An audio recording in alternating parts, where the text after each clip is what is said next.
नमस्कार दोस्तों। आज हम एक ऐसे विषय देखने जा रहे हैं आप लोग कभी नहीं सुना है, जिसको आप लोग सुनकर खुश हो जाओगे और कहोगे, ओ माय गॉड, मैंने कभी जानता नहीं था त्रिएक परमेश्वर ऐसा है क्या।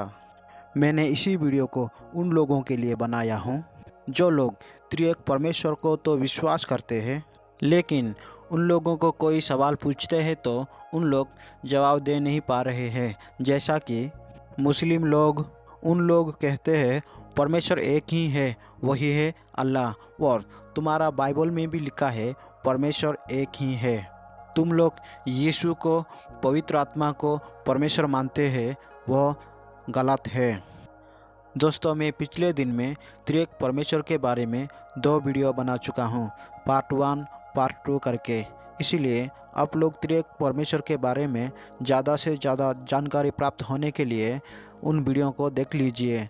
मैं इस डिस्क्रिप्शन बॉक्स में उन वीडियो का लिंक दे दिया हूँ।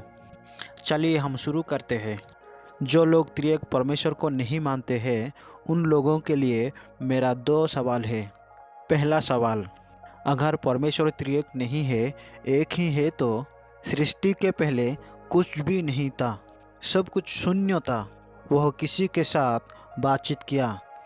उत्पत्ति अध्याय 1 वचन 3 में लिखा है, तब परमेश्वर ने कहा उजियाला हो, तो उजियाला हो गया।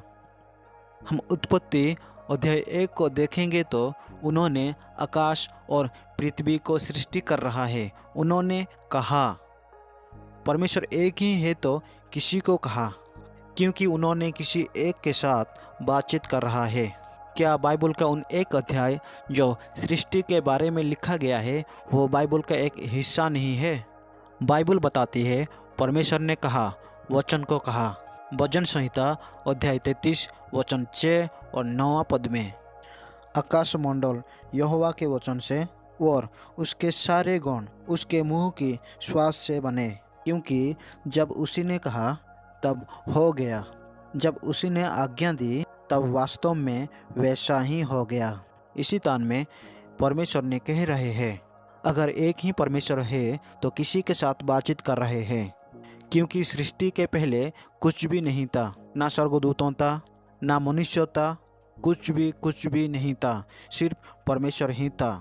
लेकिन हम जानते हैं सृष्टि से पहले परमेश्वर ने पहला वचन कहा तो यीशु को कहा, जो त्रिएक परमेश्वरों में से एक है, क्योंकि वचन में लिखा है यूहन्ना अध्याय 1 वचन 1 और 3 में, आदि में वचन था और वचन परमेश्वर के साथ था और वचन परमेश्वर था।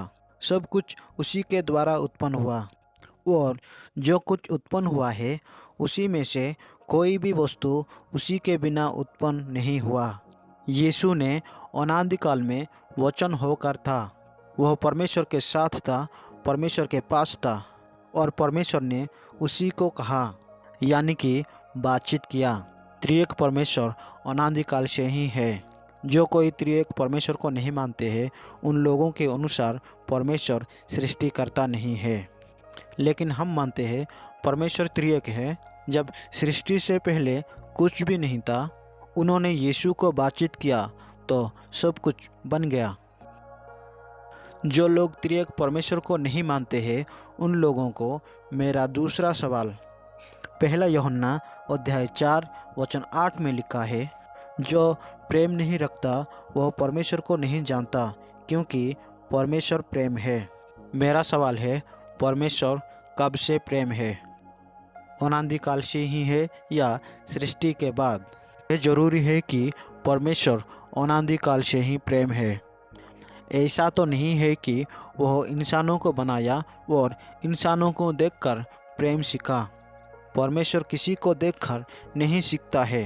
परमेश्वर अनादिकाल से ही प्रेम है, क्योंकि परमेश्वरों का अनेक गुण में से प्रेम भी एक है। परमेश्वर प्रेम है तो सृष्टि से पहले किसी को प्रेम कर रहा था, क्योंकि प्रेम करने के लिए एक व्यक्ति होना चाहिए। लेकिन हम जानते हैं पिता, पुत्र, पवित्र आत्मा अनादिकाल से ही है और उन आपस में प्रेम कर रहे थे। पिता ने पुत्र को प्रेम कर रहा था, पिता ने पवित्र आत्मा को प्रेम कर रहा था, पुत्र ने पवित्र आत्मा को प्रेम कर रहा था, पुत्र ने पिता को प्रेम कर रहा था, पवित्र आत्मा ने पिता को प्रेम कर रहा था, पवित्र आत्मा ने पुत्र को प्रेम कर रहा था। इन तीनों अनादि काल से ही है और त्रिएक परमेश्वर प्रेम है। परमेश्वर अनादि काल में एक दूसरे से प्रेम कर रहा था। परमेश्वर तो प्रेम है। जो लोग त्रिएक परमेश्वर को नहीं मानते हैं उन लोगों के अनुसार परमेश्वर प्रेम नहीं है। लेकिन हमको बाइबल बताती है बाइबल का परमेश्वर त्रिएक परमेश्वर है। इसलिए आए दोस्तों, हम त्रिएक परमेश्वर को अच्छा तरह जाने और विश्वास करें। प्रभु आप सबको आशीष करे।